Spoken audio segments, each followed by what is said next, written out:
Hi everyone, today we're looking at the NGK7901 Laser Iridium Spark Plug, model IJR7A9, and I'll share a straightforward real-world take on it. You will find a link to purchase this and other models at a discount in the description below the video. You can place your order right now. I'm using a screen recording of the product page instead of footage of the plug in my engine, so we'll rely on the specs you see on the screen plus my own experience running it. On the page, you see the NGK7901 as a single plug in a simple branded box. Did you know that the best discounts on Amazon last only a few hours? That's why I launched 2 channels where I publish the highest discounts on Amazon products in real time every day. Follow the link in the description and subscribe to our Threads and Telegram channels right now to consistently save money on your everyday purchases. It's a one-pack, so if your engine uses 4 or 6 plugs, you must order enough pieces.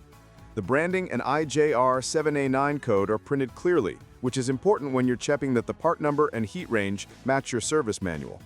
The big feature is the laser iridium center electrode.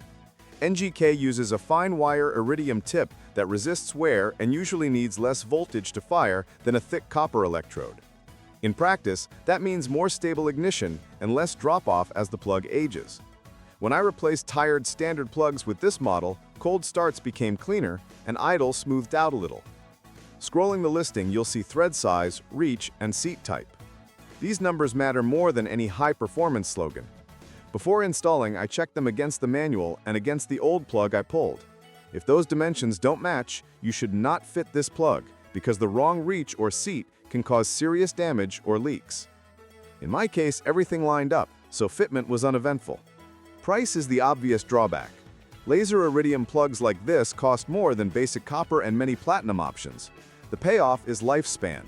They hold their gap longer and can stay in for a longer service interval in a healthy stock engine. If you plan to keep the vehicle and don't like doing plug changes, that trade-off can make sense. If you change plugs often for tuning, or you're just trying to keep an old beater going, the extra cost may not be worth it. The plug arrived pre-gapped close to spec, but I still checked it with a proper gap tool and made a very small correction. With Iridium, you need to be gentle, because the thin tip can be bent if you force it. Threaded in by hand, the plug went in smoothly, and the crush washer seated as expected. If you don't own a torque wrench, follow the tightening angle on the box instead of guessing with a long ratchet.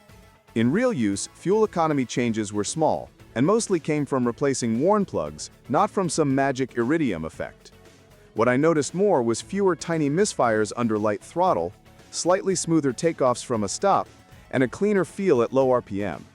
The insulator color stayed in the normal light gray range, which tells you the plug is operating where it should.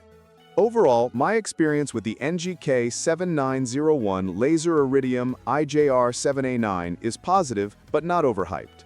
It's a reliable, long-life OEM-style plug that makes sense if your engine is specified for this exact part number, and you want stable ignition with fewer plug changes.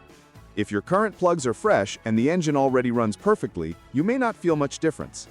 If you're due for maintenance and want a plug you can install and mostly forget about, this is a reasonable choice. If this walkthrough helped you, please support the channel by liking the video and subscribing so you don't miss future honest reviews.